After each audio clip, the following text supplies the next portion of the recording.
Once upon a time, in a kingdom surrounded by whispering forests and shimmering lakes, there lived a princess named Lily. She wasn't an ordinary princess. She didn't care much for golden crowns or ball gowns. Instead, she loved running barefoot through the meadows, petting animals, and sitting among flowers, breathing in their sweet scent. Her best friend was a tiny, fluffy chick named Feather, who followed her everywhere, chirping happily. Lily lived in a castle on a hill, but she rarely stayed within its walls. Every morning as the sun rose, she would dash to the fields to chat with the birds, feed the rabbits, and seek new animal friends. The king and queen, her parents, would sigh at her muddy feet, but they adored her just as she was. "Our daughter has a heart bigger than the whole kingdom," they often said. One day, while Lily sat in a meadow surrounded by daisies with Feather pecking at the grass beside her, she heard a strange sound. It was a deep, rumbling roar that made the ground tremble. Feather squeaked and hid behind her dress. Lily looked around and noticed a huge shadow emerging from the forest. Her heart beat faster, not from fear, but from curiosity. She stood up and headed toward the trees, with Feather reluctantly trailing behind. When she reached the edge of the forest, she saw something she'd never seen before. A dragon stood there, enormous, with scales as green as moss and eyes sparkling like emeralds. He had mighty wings, but one hung limp, as if broken. The dragon looked at Lily and snorted, a small puff of smoke escaping his nostrils. "Don't be afraid of me," he said in a low, rumbling voice. "I'm injured and can't fly. I'm just looking for a place to rest." Lily smiled. "I'm not afraid of you. I love animals, and you're the most amazing one I've ever seen. What's your name?" The dragon blinked, surprised by her bravery. "My name is Emerald," he replied, "but people usually run away when they see me." "I don't run," said Lily. "Come with me, I'll help you." She led Emerald to the meadow, where she made him a bed of soft grass and flowers. Feather, though trembling at first, soon realized the dragon wasn't dangerous. Lily fetched water and fruit from the castle and sat beside Emerald, telling him about her adventures with rabbits, birds, and of course, Feather. The dragon listened with interest, his large eyes softening with every word.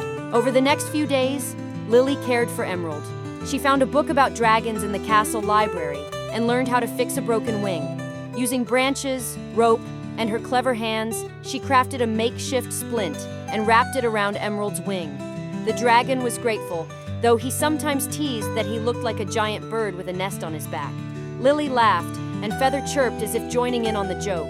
In time, Lily and Emerald became true friends. The dragon told her about his flights over mountains and the stars he'd seen up close. Lily taught him the names of flowers and showed him how to pet Feather without ruffling his feathers.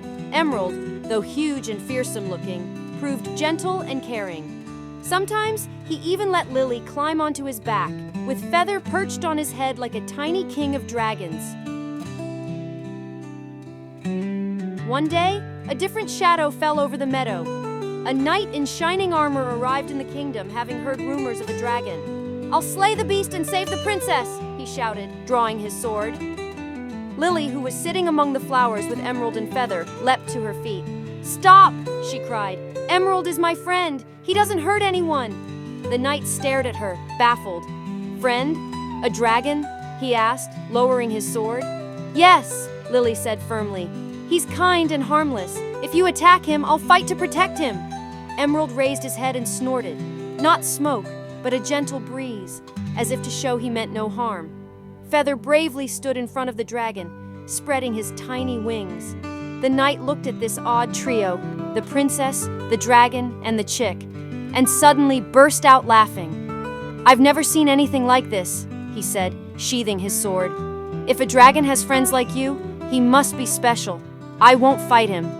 From then on, word of Lily and Emerald's friendship spread throughout the kingdom. People stopped fearing the dragon, and some even visited the meadow to see him. Once Emerald's wing healed, he sometimes took Lily and Feather on short flights over the forest.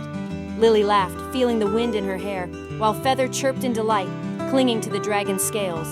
Their friendship lasted many years. Lily learned courage and wisdom from Emerald, while he learned gentleness and love for simple things, like the scent of flowers or the softness of a chick's feathers, from her. Together, they showed the world that true friendship knows no bounds, not between humans and dragons, nor between the big and the small. Though the kingdom changed over time and Lily grew up, the flower-filled meadow remained the place where the princess, the dragon, and the chick met to enjoy each other's company. And when the sun set each evening, Emerald would spread his wings, Lily would sit among the daisies, and Feather would nestle in her hand, and all three knew they had each other. That was what mattered most. The end.